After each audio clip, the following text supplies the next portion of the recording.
Hi welcome back to our channel. So ఏపీలో notification ఇచ్చి notification ఇచ్చి 1 మంత్ అవుతుంది.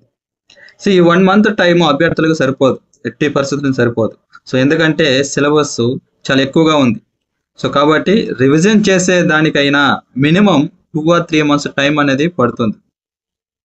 సో చాలా మంది అభ్యర్థులు అంటే న్యూ బ్యాచ్ వాళ్ళు కావచ్చు, ఓల్డ్ బ్యాచ్ వాళ్ళు కావచ్చు.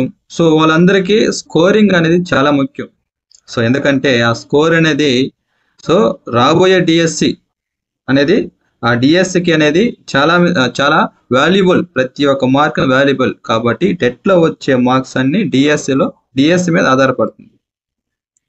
సో చూసిన లైక్ చేయండి. సో వీడియో తప్పకుండా చూడండి అందరూ, ప్రతి ఒక్కరు. సో ఎవరైతే ఈ యొక్క టెట్కి ప్రిపేర్ అవుతున్నారో సో వాల్యుబుల్ ఇన్ఫర్మేషన్ ఇస్తూ ఉంటాను, అప్డేషన్.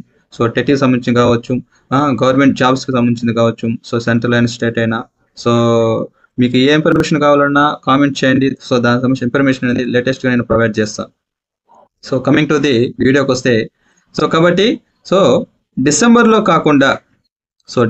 కాకుండా జనవరిలో టెట్ ఎగ్జామ్ పెడితే అభ్యర్థులకు ఒక పెద్ద ఉపకారం చేసినట్టు అవుతుంది.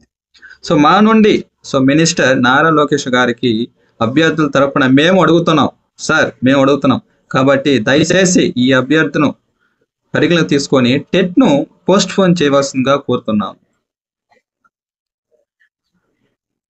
సో ఈ కంటెంట్ మీకు నచ్చినట్లయితే సో లైక్ అండ్ షేర్ చేసి సబ్స్క్రైబ్ చేయండి.